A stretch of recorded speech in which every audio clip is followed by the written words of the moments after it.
gostaria de conversar com vocês sobre essa questão dos valores do reino de Deus para uma vida justa, ok?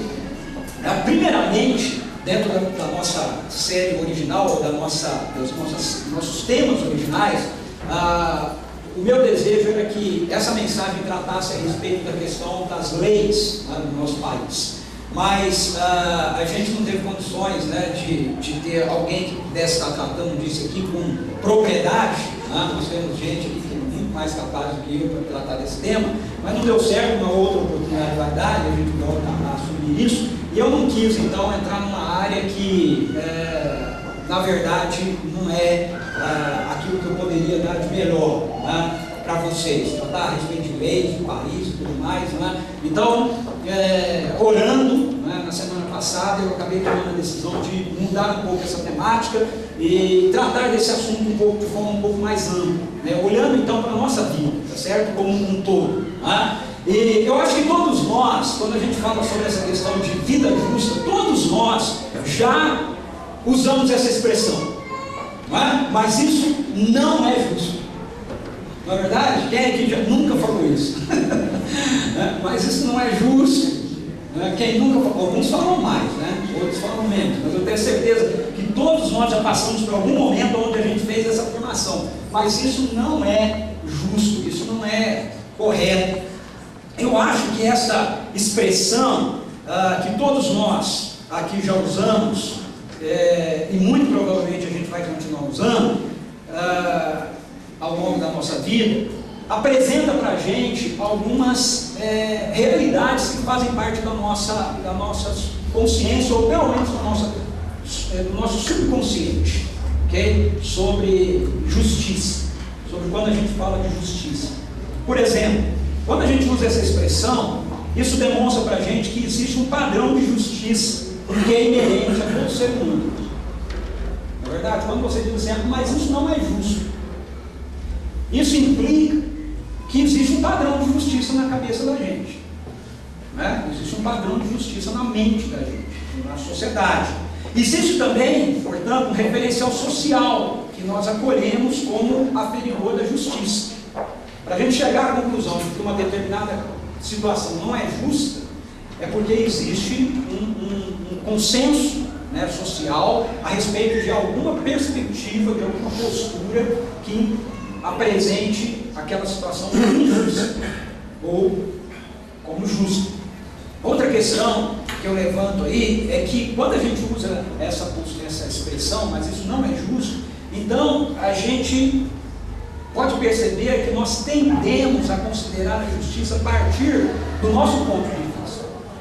Por quê? Porque muitas vezes, quando a gente diz assim, mas isso não é justo, a gente está falando a respeito, às vezes, de algo que se refere a nós. Às vezes não se refere ao outro.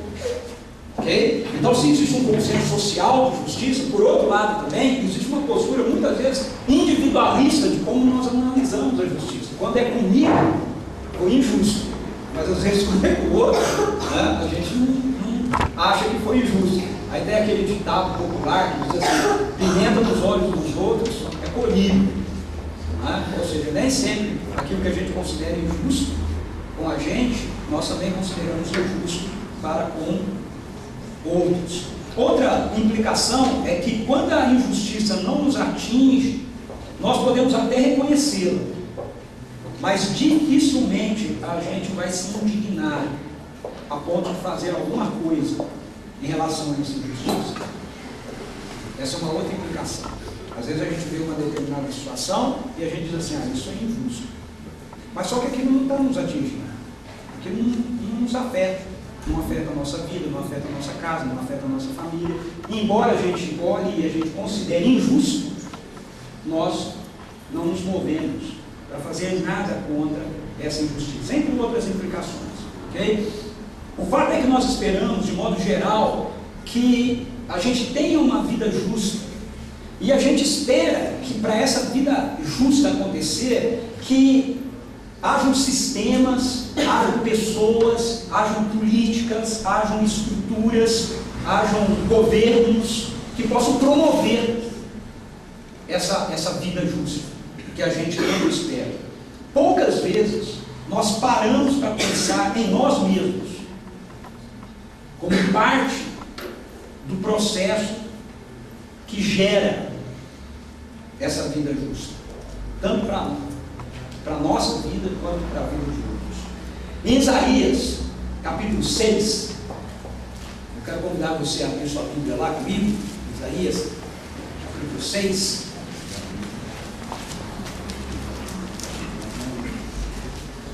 Nós encontramos um relato que vai demonstrar para a gente essa mesma postura presente na vida de um dos profetas de Deus. Esse homem chamado Isaías, que tem esse livro, né, na Bíblia que leva o seu nome. Okay? O texto diz assim: no ano em que o rei Uzias morreu, eu vi o Senhor assentado num trono alto e exaltado, e a aba de sua veste enchia o templo. Acima dele estavam os serafins, cada um deles tinha 6 asas, com 2 cobriam o rosto, com 2 cobriam os pés e com 2 voavam.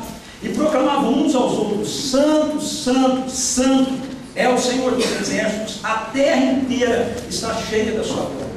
Ao som das suas vozes, os batentes das portas tremeram e o templo ficou cheio de fumaça.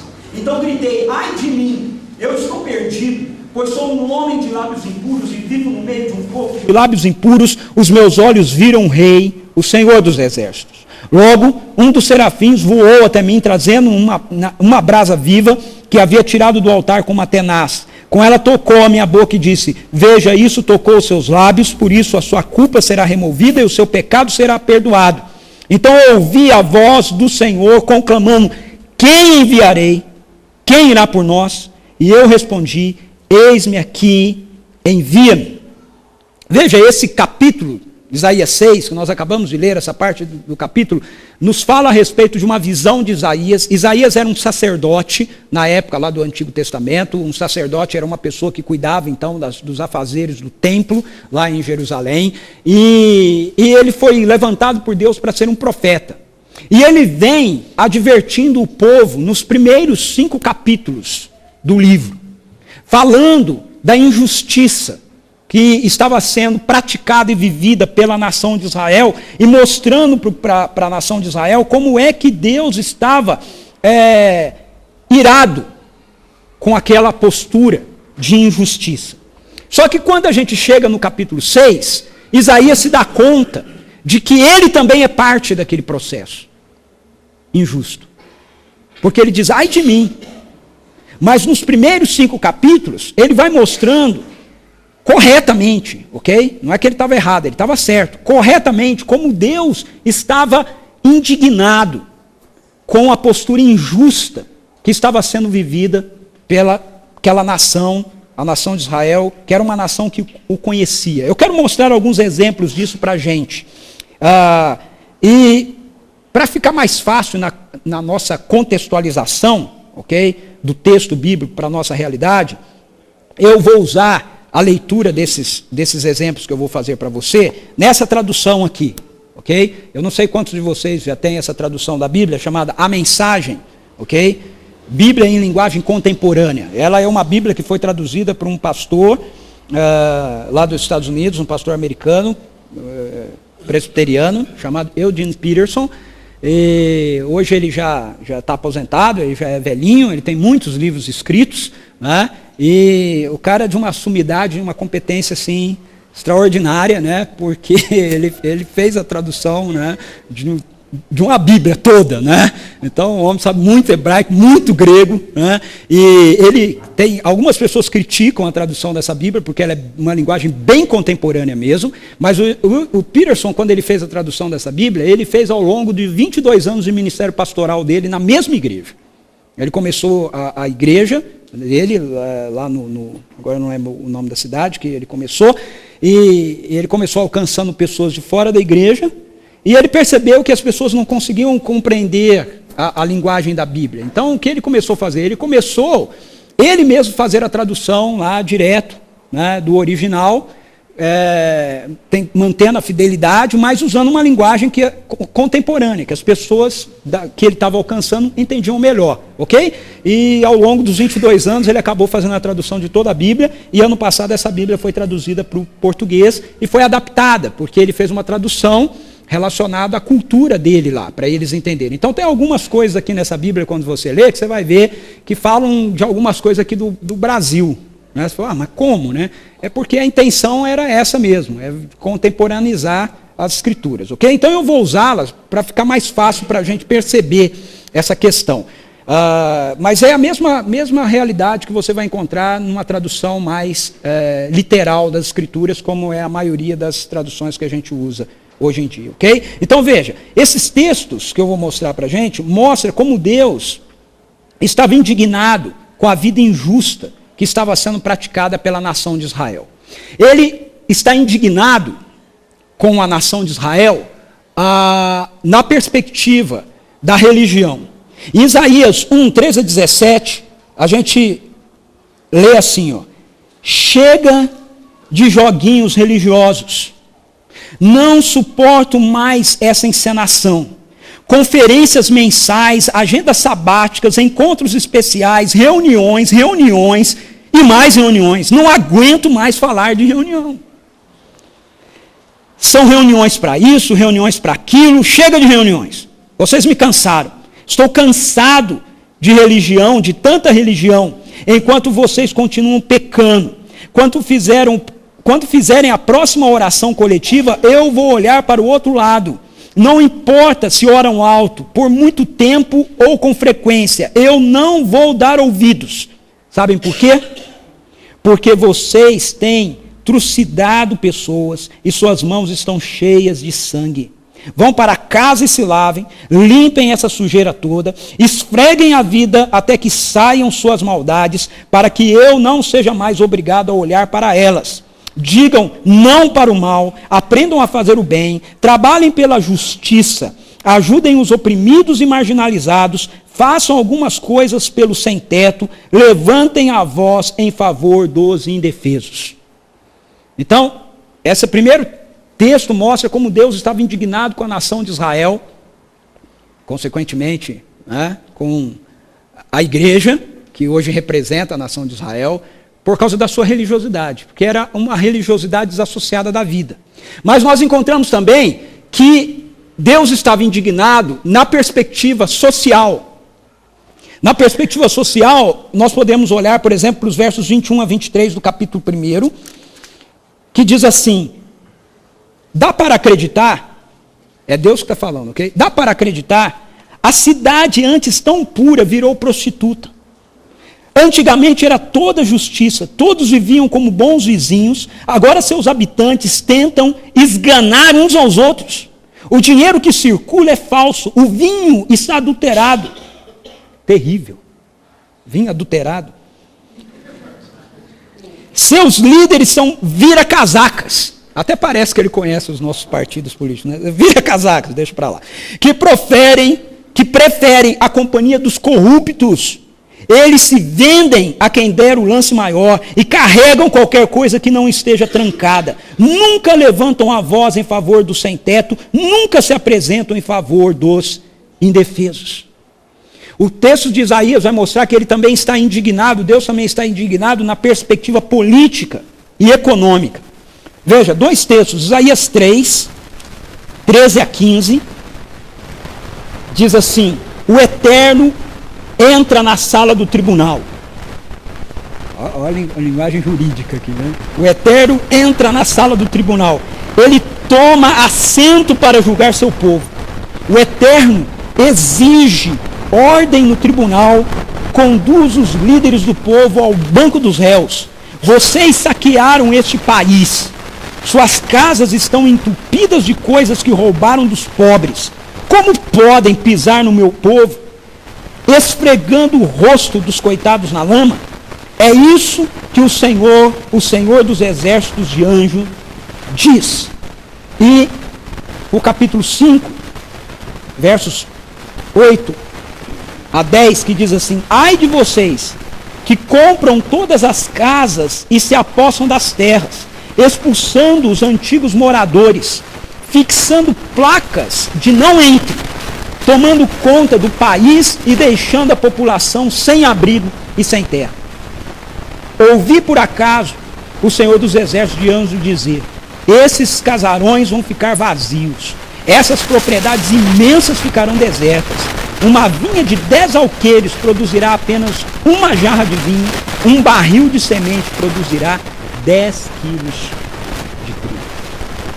E Deus, Isaías mostra nos primeiros 5 capítulos que ele também estava indignado na perspectiva dos valores morais. Isaías 5, 18 a 23, a gente lê: ai de vocês que falam mentiras para vender o mal, que levam o pecado para o mercado em grandes fardos, que dizem: o que Deus está esperando?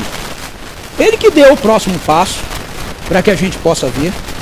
Não importa o que o Senhor de Israel inventou, nós gostaríamos de dar uma olhada. Ai de vocês que chamam o mal de bem e o bem de mal. Para mim, Isaías estava tendo uma visão aqui da Rede Globo. Que põe a escuridão no lugar da luz, e a luz no lugar da escuridão. Que trocam o doce pelo azedo, e o azedo pelo doce. Ai de vocês que se julgam espertos e têm um conceito elevado de vocês mesmos. Tudo o que realmente sabem fazer é beber. São verdadeiros campeões na arte de encher a cara. Vocês forram os bolsos com as propriedades dos culpados, com as propinas dos culpados, e violam os direitos dos inocentes. Se você chegar na sua casa e tiver a curiosidade, eu quero te incentivar a você ler todos os 5 capítulos de Isaías, ok? Para você ver outros detalhes que o texto nos apresenta. O que me interessa agora é que a gente possa compreender que é diante desse contexto que eu acabei de exemplificar aqui, que o profeta Isaías contempla o Senhor e cai em si. É diante desse contexto de injustiça, de uma vida injusta, que Isaías entra no templo. Se ele entra, ele é sacerdote, ele entrou no templo certamente para fazer propiciação pelo povo, para orar pelo povo, para dizer: Deus, ó, tudo que eu falei no capítulo 5, tem misericórdia desse povo, perdoa esse povo. E aí ele vê o Senhor, e ele cai em si em relação à sua própria participação no processo que pode tornar ou não tornar uma vida justa. Então, diante dessa visão de Isaías, eu quero destacar 4 posturas, 4 realidades que nós precisamos experimentar para que a gente possa ter uma vida justa. Primeiro, nós precisamos reconhecer que existe um Deus que governa acima de tudo e de todos. É isso que acontece com Isaías. O texto começa dizendo: no ano da morte do rei Uzias, eu vi o Senhor assentado num trono, alto e exaltado, e a aba de sua veste enchia o templo. O grande problema que nós enfrentamos nos nossos dias quanto à questão da justiça é fruto da mesma realidade que promove injustiça em qualquer sociedade, em qualquer contexto histórico, em qualquer época, em qualquer lugar. Qual é? É a falta de reconhecimento por parte da sociedade que existe um Deus que é pessoal e que, como Criador, ele tem direito de governar sobre tudo e sobre todos. Essa, na verdade, é o nosso grande problema. A nossa sociedade grita por justiça, mas a justiça que o mundo busca não é a justiça que Deus deseja nos dar. As pessoas querem vidas mais justas, mas por vidas mais justas, elas estão pensando no quê? Elas estão pensando em direitos que possam lhes assegurar condições para viverem do jeito que bem entende. É isso que as pessoas estão chamando de justiça. É esse que é o anseio de justiça da nossa sociedade. Eu quero que a vida seja justa para mim, para que eu possa viver do jeito que eu bem entendo, do jeito que eu quero. Então tem aí vários segmentos na sociedade que o sujeito se diz sendo oprimido, sendo perseguido, criticam leis, gritam contra posturas, falam a respeito de preconceitos, advogando essa ideia, não, mas só está faltando justiça para mim. Mas esses grupos buscam uma justiça que, na verdade, lhes dê o direito de viverem a vida deles do jeito que eles bem entendem. E muitas vezes essa é a mesma perspectiva para cada um de nós. Para que haja vida justa, queridos, é necessário, antes de mais nada, que a sociedade reconheça que Deus é real. E mais, não só que Deus é real, mas que esse Deus que é real está assentado num alto trono. Ou seja, Ele é o juiz de toda a terra. Quando uma sociedade perde essa referência de que existe um Deus assim, não há como promover justiça. Por quê? Porque vai acontecer o que a gente está vendo acontecer. Gente no poder, gente que ganha um pouco de poder, seja ele qual for o poder, seja o poder econômico, seja o poder social, seja o poder de uma ONG, de um grupo, mas gente que assumindo o poder faz com que aquele poder seja usado para o seu próprio interesse.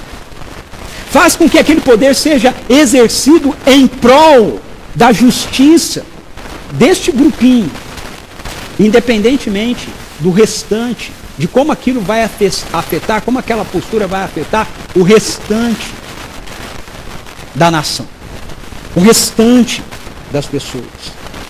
Só uma forma de mudar isso é nós temos, a nossa sociedade ter consciência de que acima de toda autoridade, aqui Isaías vê o rei, no ano da morte do rei, eu vi o Senhor que está assentado num alto trono, para que possa haver temor na nossa sociedade, e esse temor possa gerar uma vida justa. As pessoas precisam reconhecer que existe um Deus que é real e que tem autoridade. Nos capítulos de 1 a 5 de Isaías, Deus contende com o povo de Israel justamente porque eles abriram mão dessa verdade.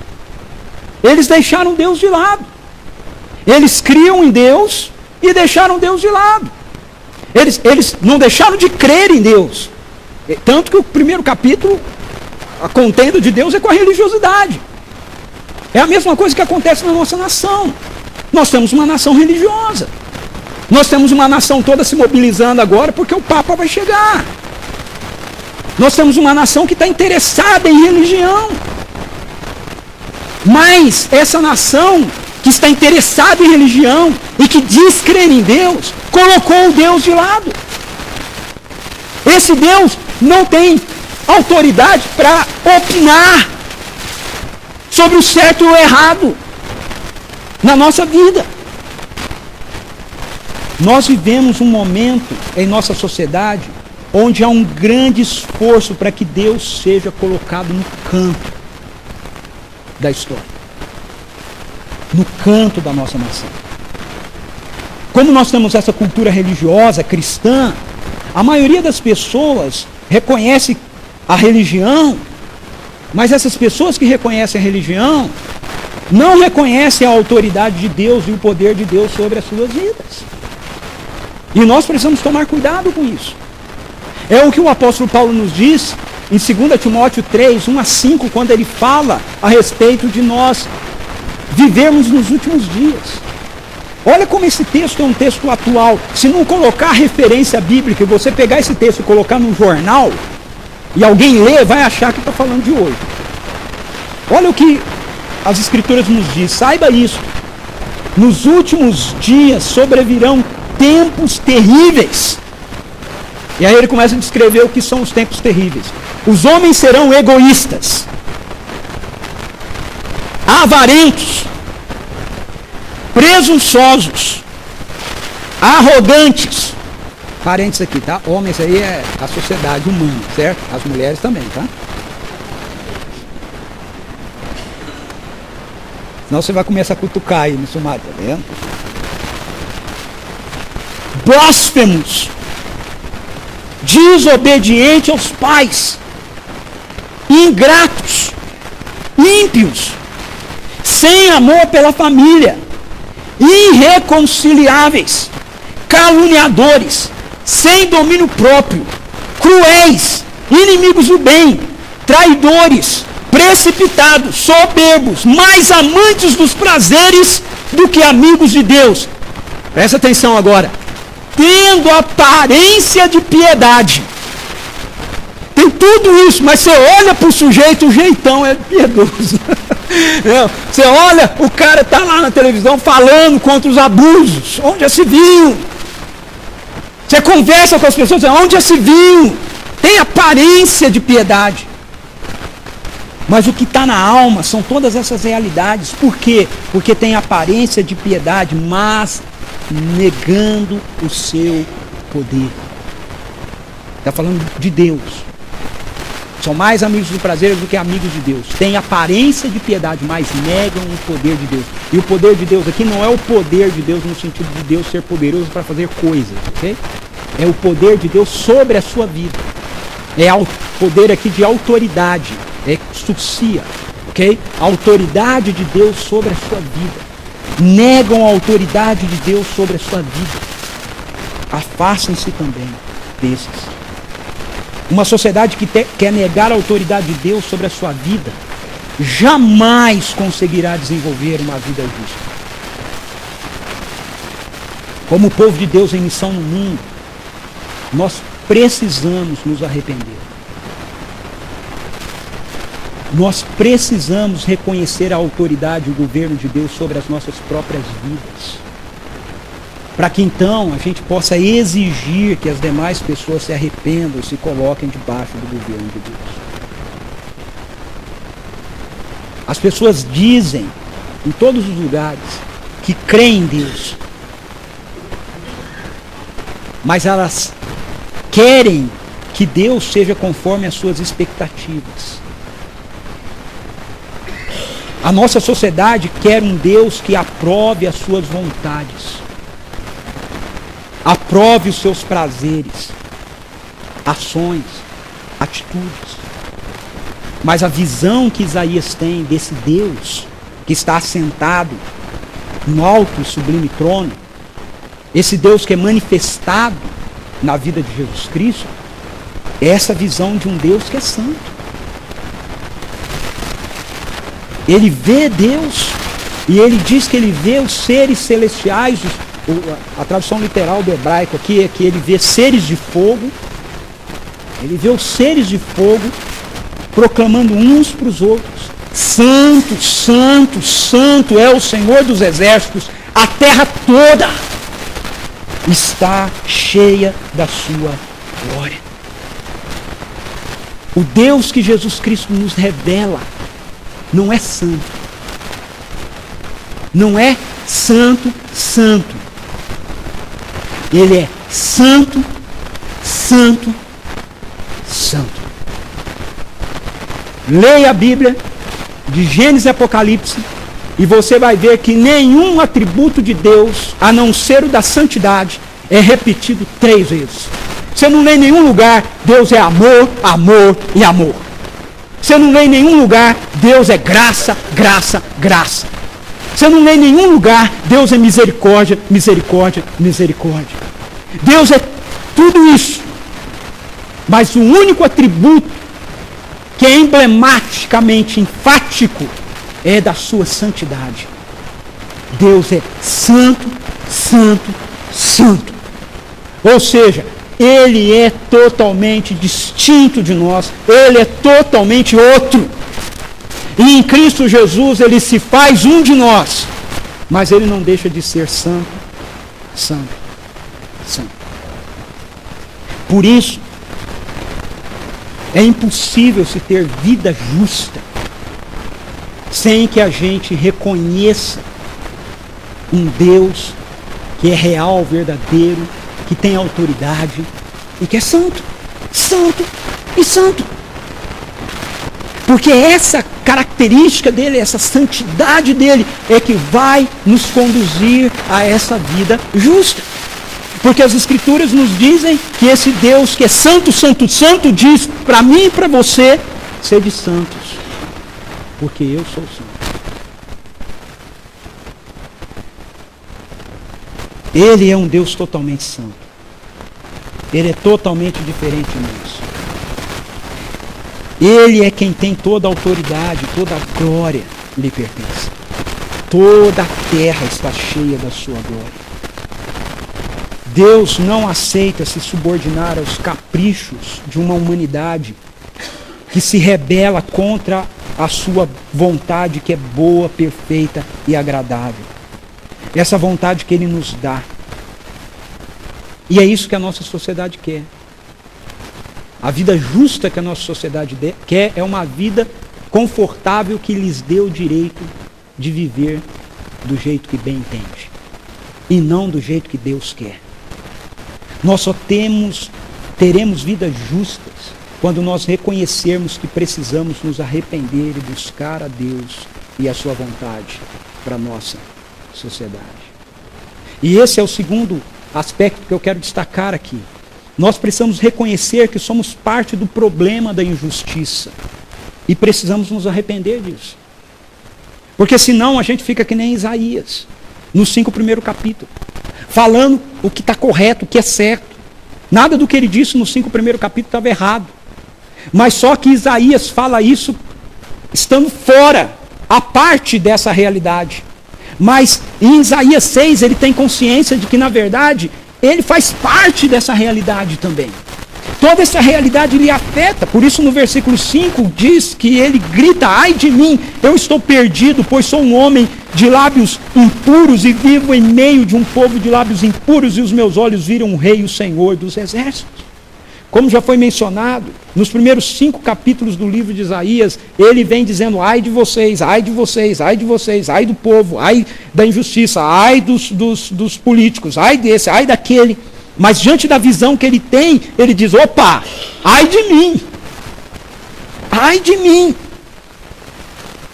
A nossa tendência é cobrar pela injustiça que nós sofremos e não atentarmos para a injustiça que nós promovemos.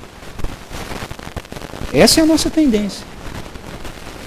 Quando a injustiça é contra mim, eu a detecto rapidamente.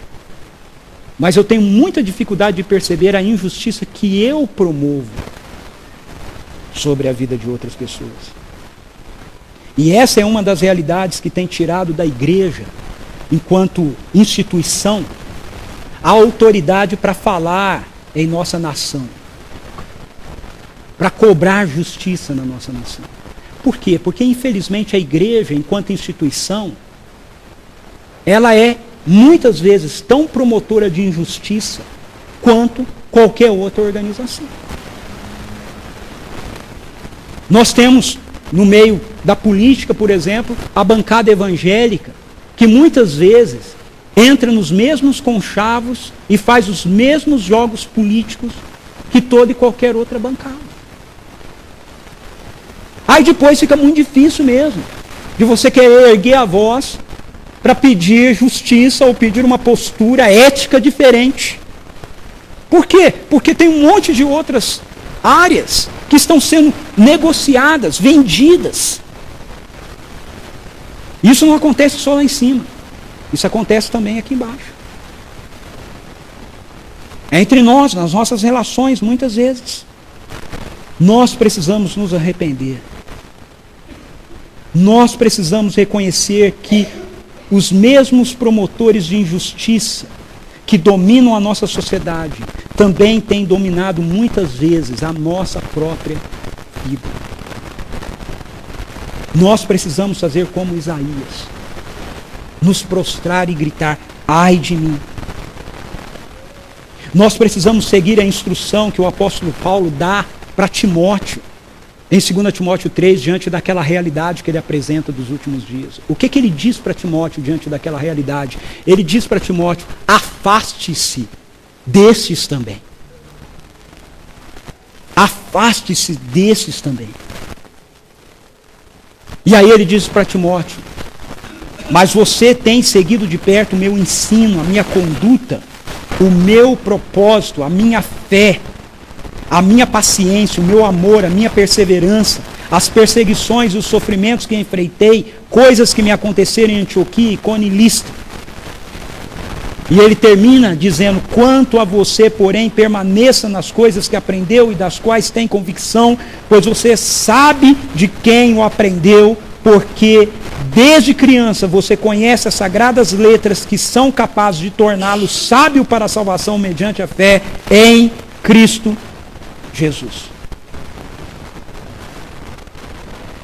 Ele diz para Timóteo fazer 3 coisas diante da realidade dos últimos dias. Primeiro, afaste-se de gente que tem forma de piedade, mas nega o poder de Deus.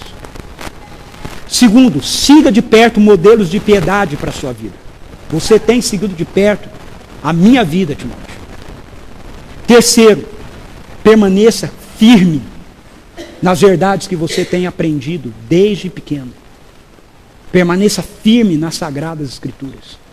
Não abra mão deste livro. Arrependimento e fé. Essas são 2 atitudes que nós precisamos redescobrir para que a gente tenha vidas justas. Eu quero fazer algumas perguntas para a gente agora. Bem práticas. Bem práticas.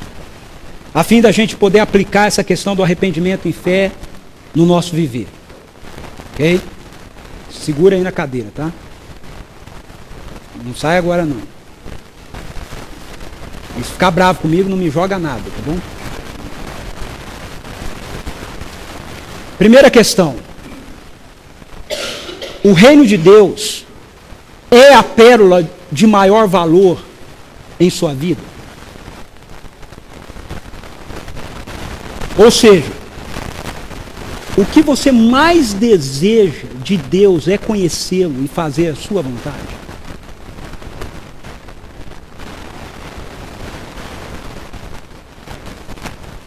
Se Deus chegasse aqui nesse momento e dissesse assim: você vai me pedir uma coisa e eu vou te dar. É garantido. Imediatamente. É isso aqui que você pediria a Ele? Eu quero conhecer o Senhor intimamente. Segunda questão. O que é que falta na sua vida para que você realmente tenha uma vida consagrada a Deus? O que é que o Espírito Santo está mostrando para você que é necessário você começar a fazer? O que é que ele está te mostrando? Que é necessário você começar a fazer. Você vai ter coragem para obedecê-lo? Ele está mostrando para você que você precisa abandonar alguma prática. Ele está mostrando para você que você precisa restaurar algum relacionamento. Ele está mostrando para você que você precisa começar a ser fiel nas suas contribuições, adorando também na entrega dos seus dízimos e ofertas. Ele está mostrando para você que você precisa começar a ter uma vida disciplinada de leitura das Escrituras. O que é que ele está mostrando para você? O que é que ele está te pedindo? Eu sei o que ele está me pedindo. O que é que ele está te pedindo? Você vai ter coragem de obedecê-lo? Ou vai continuar fingindo que não é com você? Vai continuar arrumando desculpa, justificativa? Vai continuar achando que o problema está com a esposa, está com o esposo, está com o pai, está com o filho? Terceiro, do que você precisa abrir mão? Aqui é o que você precisa fazer, tá? Você não está fazendo, precisa fazer. Aqui é o que você precisa abrir mão. O que você precisa abrir mão? O que você precisa parar de fazer? deixar para trás para poder começar um novo momento no seu viver. Porque às vezes o que acontece com a gente é aquilo que Hebreus 12 fala. Ele diz assim: desembaraçando de todo peso e pecado que tenazmente assedia, prossigamos para o alvo. Às vezes, a primeira parte lá está certo, a gente quer prosseguir, mas a gente não quer se desembaraçar. A gente quer continuar andando, continuar seguindo Jesus, carregando um monte de coisa. E não dá. Não dá. Lá no MPC, uma das mensagens que foi pregada pelo Marcelo Galberto, ele foi militar, né? Então ele sempre usa muito mensagem militar assim. Ele falou sobre o Senhor dos Exércitos passa a revista à tropa. E ele disse que essa é uma expressão que quando o comandante vem para olhar para a tropa, é para ver se o pelotão está pronto para sair para uma campanha.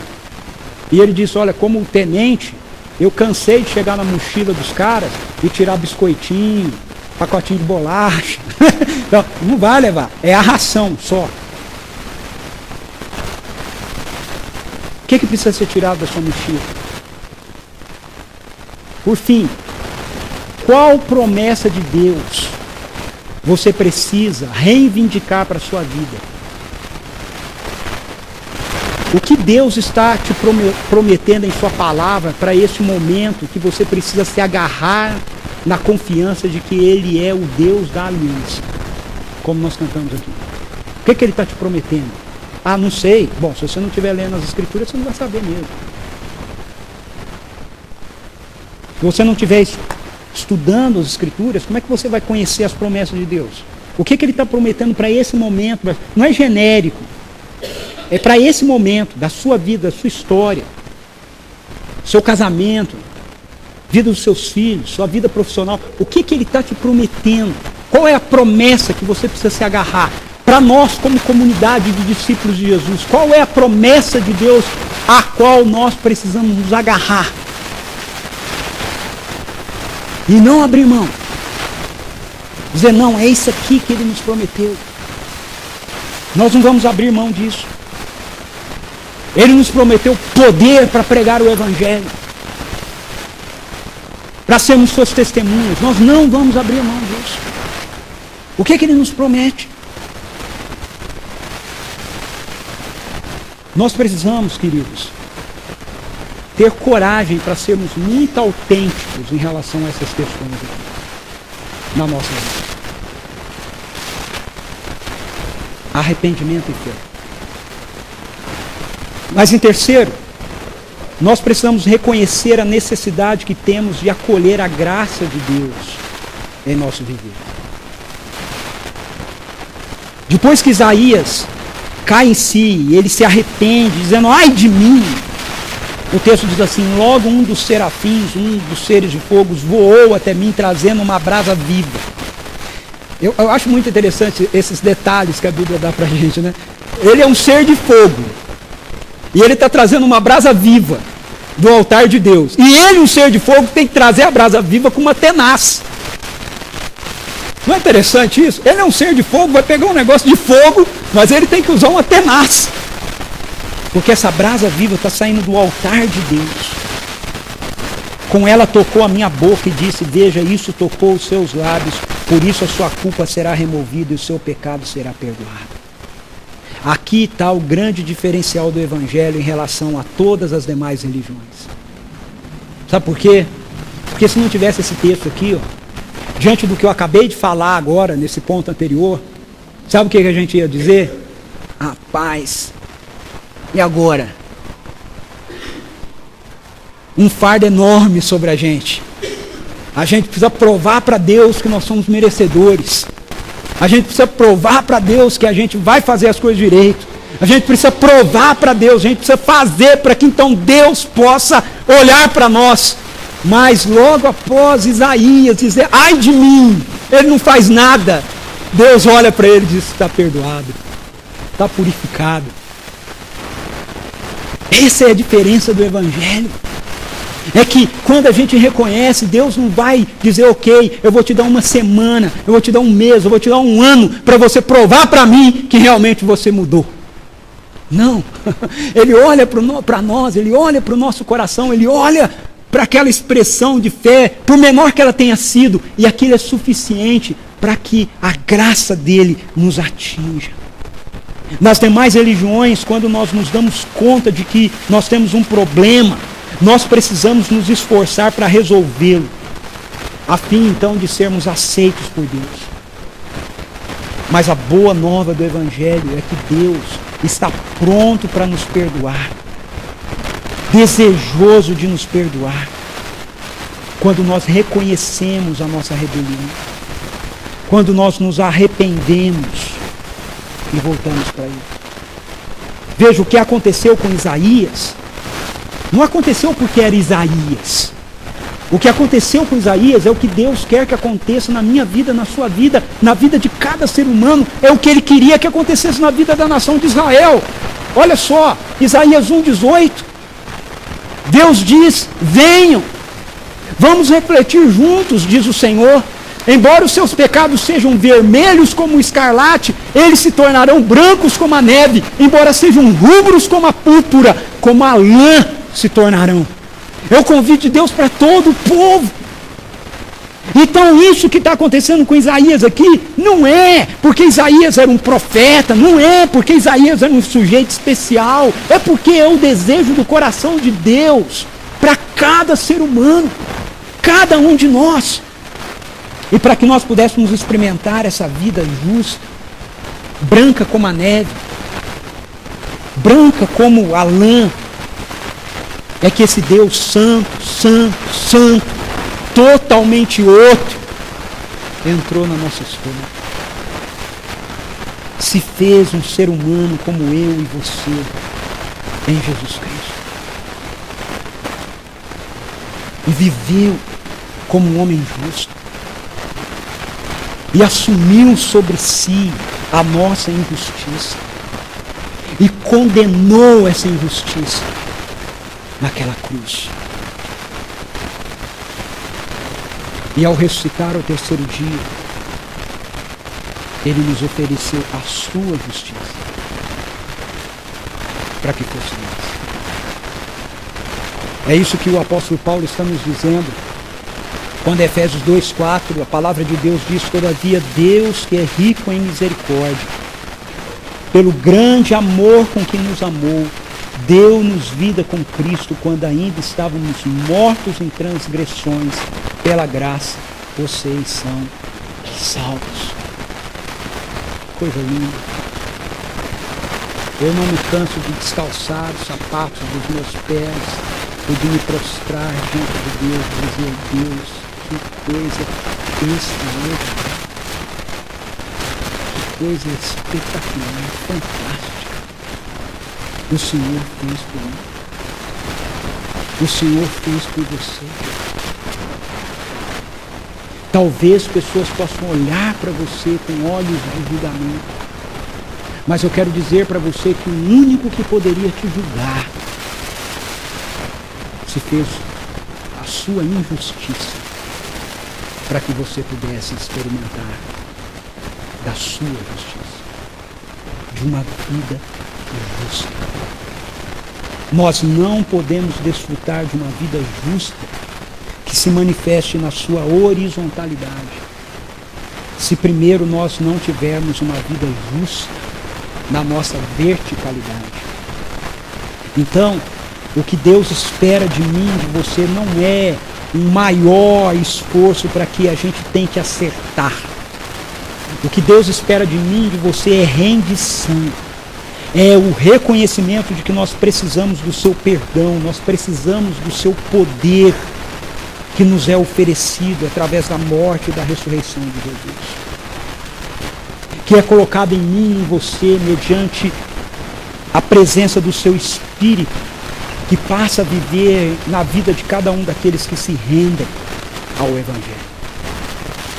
E quando isso acontece, então nós vamos para a última perspectiva que eu quero compartilhar com você aqui, que é a de reconhecer, para termos uma vida justa, que é a de reconhecer o privilégio de nos envolvermos com a missão de Deus no mundo. Depois que Isaías é tocado, depois que a justiça de Deus vem sobre ele, mediante a sua graça, ele é perdoado, ele ouve a voz de Deus. É interessante que até nesse momento no texto, Deus não falou, ele está quieto. A voz que a gente ouve é dos seres de fogo, santo, santo, santo.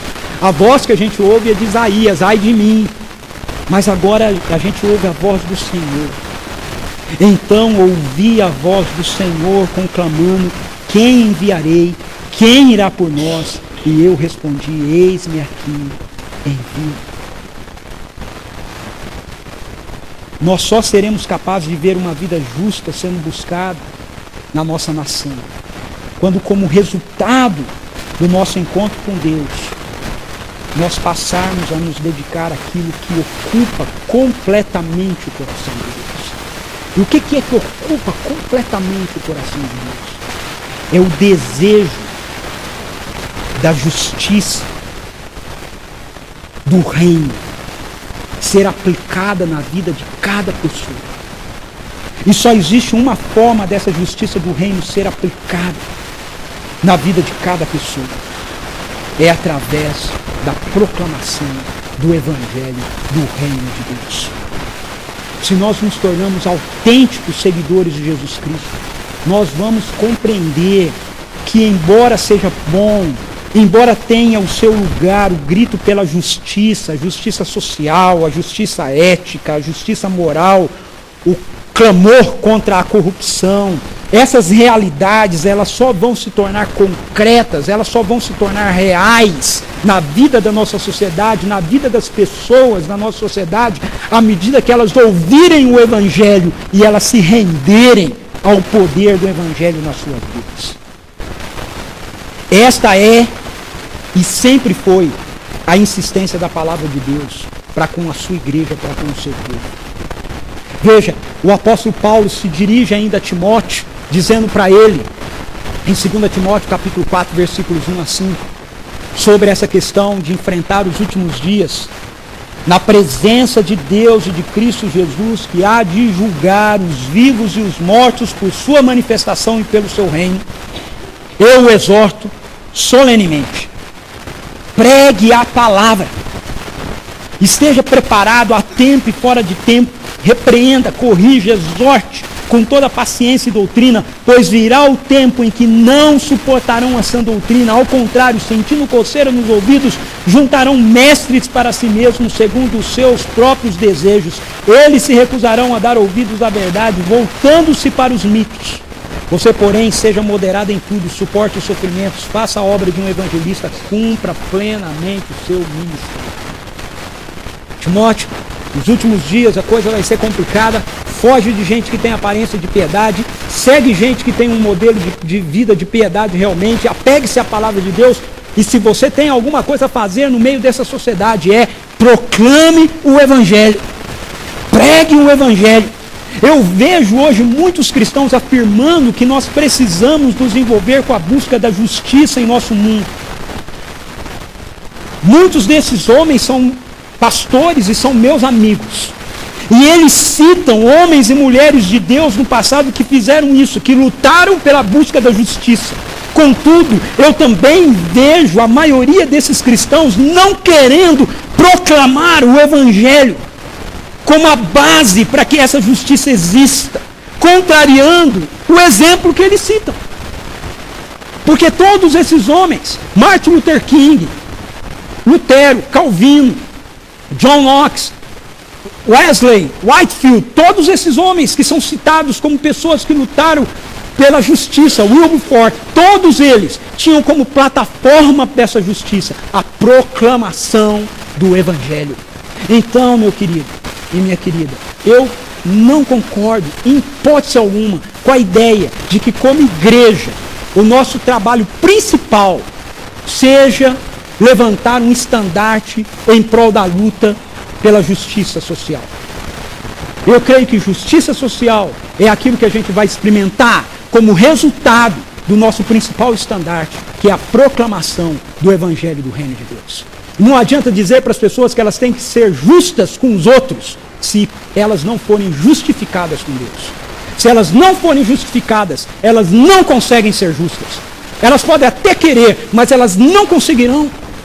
Por isso nós precisamos dizer, para sermos justos uns com os outros, nós precisamos nos render à justiça de Deus, que nos é oferecida em Cristo Jesus. Para que nós tenhamos justiça, vida justa, para nós, para o nosso próximo, nós precisamos ver como grande privilégio, para nós como igreja, participarmos da missão de Deus no mundo, da proclamação dessa boa notícia, de um Deus que é santo, santo, santo, mas que se fez um ser humano, para que pudesse nos perdoar e para que pudesse nos trazer de volta para um relacionamento com Ele que geraria então uma vida justa de uns para com os outros.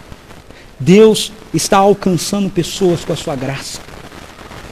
Deus está redimindo essas pessoas de uma vida de rebelião e injustiça. Deus está trazendo essas pessoas de volta para Ele, para que então possam viver vidas justas, por terem sido justificadas pela obra realizada por Jesus Cristo em favor da humanidade. Eu quero terminar nos desafiando aqui para algumas práticas. E hoje nós vamos ter 2 sessões, além das perguntinhas lá, né, que já te incomodaram, né? Espero que tenha incomodado, porque me incomodou, ok? Para que a gente possa responder praticamente o que a gente acabou de aprender, eu quero propor 5 ações que você deve parar de fazer. E 3 ações que você deve começar a fazer ou intensificar na sua vida. Vamos primeiro para o que a gente precisa parar de fazer. Pare de culpar a Deus pelas circunstâncias da sua vida que não saem como você deseja. Para de fazer isso. Se as coisas não saem do jeito que a gente pretende, do jeito que a gente imagina, do jeito que a gente quer na nossa vida, a gente precisa parar de culpar Deus por causa disso. Por 2 motivos. Primeiro, porque muitas das coisas não saem na nossa vida do jeito que a gente quer, porque na verdade a gente não tomou ações do jeito que Deus queria. Segundo, porque muitas das coisas que a gente quer não é o melhor para a nossa vida. E Deus sabe disso. Segunda atitude, pare de andar com pessoas que não temem a Deus, que têm um caráter que vai contra o que é a proposta dele para a sua vida. A gente confunde esse negócio da gente se relacionar com as pessoas de forma missionalmente, com a gente muitas vezes se deixar influenciar por valores das pessoas. São coisas diferentes. Veja, tem gente, quem é o ímpio na Bíblia? O ímpio na Bíblia é aquele sujeito que não está nem aí com Deus. Então você não deve perder tempo. Quem é o pecador? É o sujeito que não conhece a Deus, mas que às vezes ele, por não conhecer a Deus, ele caminha por caminhos que não são da vontade de Deus, mas essas pessoas são pessoas que Deus quer alcançar. Então a diferença entre você andar com gente que não teme a Deus e você estar com pessoas que você vai compartilhar o Evangelho e que não conhecem a Deus, não se relacionam com Deus, ok? A gente é capaz de identificar isso. Gente que não teme a Deus, é gente que blasfema de Deus, é gente que toma posturas que são completamente opostas daquilo que Deus quer, é gente que você tenta falar de Deus com eles e eles geralmente são arredios a isso. Para de andar com gente assim. Anda com gente que não conhece a Deus para evangelizá-los, influenciá-los, compartilhar com eles, mas que tem um coração que está sedento pela vida, que não sabe que é de Deus que eles querem, mas tem sede. Gasta tempo com essas pessoas.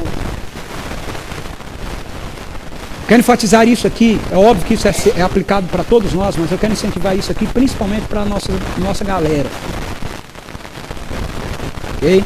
Adolescentes, jovens, galera do mosaico.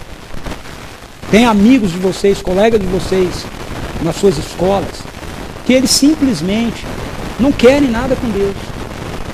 E eu sei que vocês muitas vezes gostam deles e querem compartilhar o Evangelho com eles, mas a postura de vida deles às vezes vai atrapalhar a sua vida com Deus. Então busque pessoas na sua escola que não conhecem a Deus, mas que têm fome de coisas espirituais, né? Que tem interesse, não sabe o que é Deus, mas que tem interesse.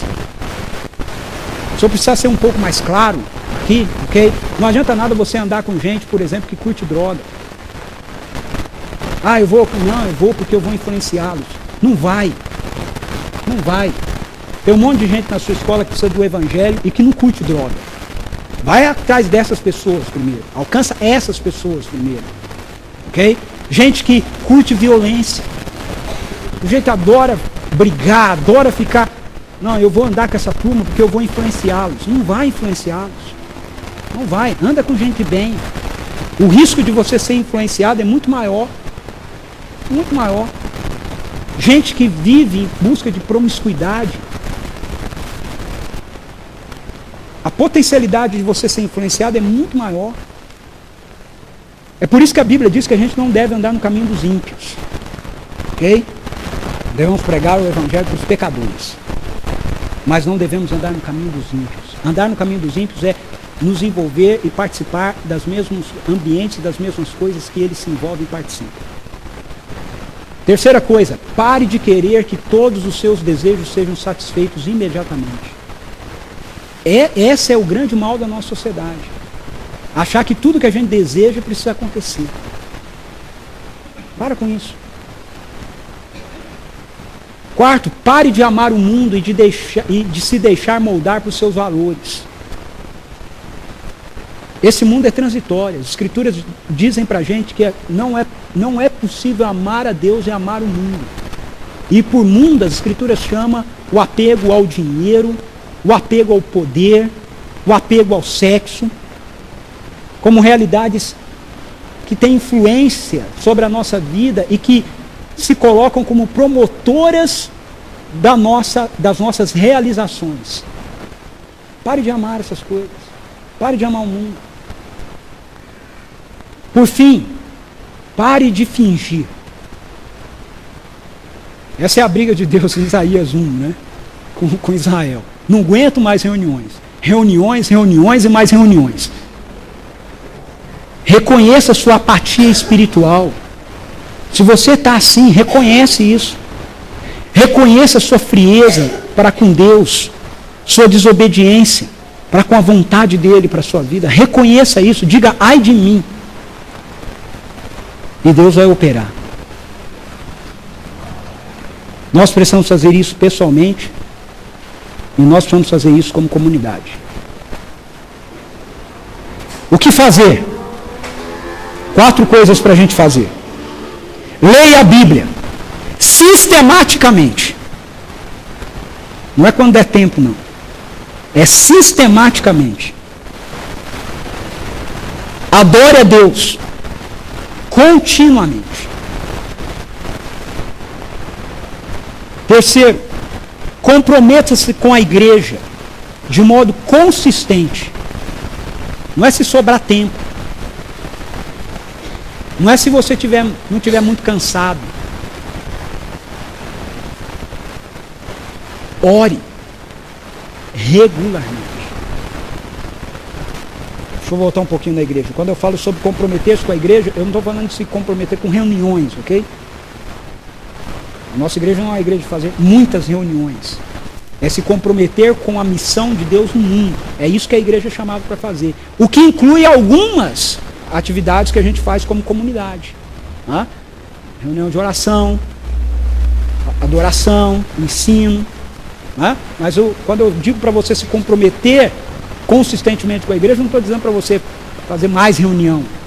Tá? Que a gente tem que ter mais reuniões. Não, é que a gente tem que estar comprometido com aquilo que Deus nos chamou para fazer como povo dele. Sermos o povo de Deus em missão no mundo. 4 atitudes. A começar em mim. Quebra coração. A começar em mim. A gente pode ouvir tudo isso aqui. E eu posso ter pregado isso aqui. E eu garanto para você que eu não preguei assim. Pensando. Isso é algo que você tem que fazer. Eu preguei cada uma das ideias e pontos aqui. Pensando, isso são realidades que eu preciso praticar. Eu preciso viver na minha vida. E cada um de nós precisa responder a Deus assim. Senhor, a começar em mim. Na minha vida. Porque a tendência é essa. A tendência é a gente olhar para o pastor e falar, é olhar para o marido, é olhar para o presbítero, é olhar para o irmão, para a irmã, para o pai, para a mãe. A gente tem que olhar para a gente. E a gente tem que dizer, começar em nós. Vamos ficar em pé.